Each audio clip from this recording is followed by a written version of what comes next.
নমস্কার বন্ধুরা, hello guys, welcome back to my channel. আশা করি তোমরা সকলে ভালো আছো। তো দিনটা ছিল যেদিনকে আমরা চলে গিয়েছিলাম অমৃতসরে। এটা জুম করে দেখাচ্ছি, ওটা হচ্ছে পাকিস্তান। অমৃতসরের আটারি বর্ডারে এসেছি। আটারি বর্ডারের ওই পাশটাকে পাকিস্তানে বলা হয় বাঘা বর্ডার। আর এখানে যে ক্লোজিং সেরিমানি প্যারেড হয় না, ওটা খুব সুন্দর দেখবার মতো।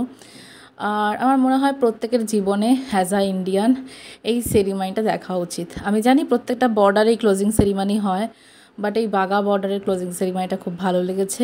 এর আগে হয়তো আমি বাট আমাদের আই থিঙ্ক যেটা বনগাঁয় যে বর্ডারটা রয়েছে বাংলাদেশের, সেই ক্লোজিং সেরিমানি কিছুটা দেখেছিলাম। এইটা পুরোটা দেখেছি, দেখে খুব ভালো লেগেছে। 4টে থেকে 5:30 অবধি হয়। আর 4টে আগের থেকেই সবাই এখানে বসে একদম জায়গা দখল করতে থাকে। এই হচ্ছে সেই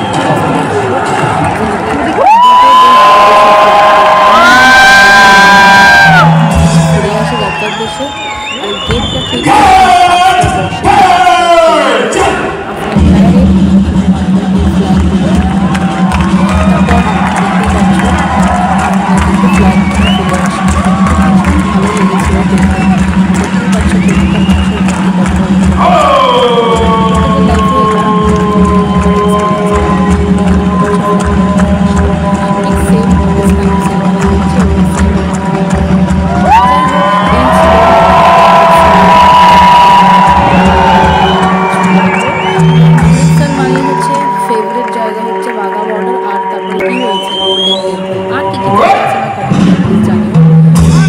চলে যাবো।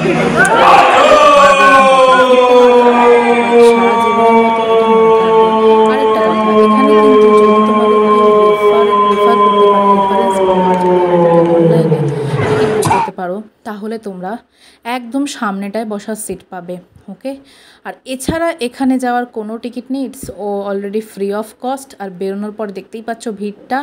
আর এই অশোক স্তম্ভ আর এই ফ্ল্যাগটা কিন্তু এখানে সব সময় থাকে। ওই গ্যালারির ওপরে একটা ফ্ল্যাগ ছিল, ওই ফ্ল্যাগটা ঠিক সময় মতো নামানো হয়। আর যেটা ইন্ডিয়া আর পাকিস্তান, ওই দুটো ফ্ল্যাগ তো নামানোই হয়। ওকে। আর আমার দেখে সবথেকে বেশি খুশি হলাম যে অনেক ফরেনার, অনেক বাইরের দেশের মানুষরাও আমাদের ইন্ডিয়ার এই ক্লোজিং সেরিমানি দেখতে এসছে। শুনে ব্যাপারটা দেখে এবং শুনে খুব প্রাউড ফিল হয়, তাই না?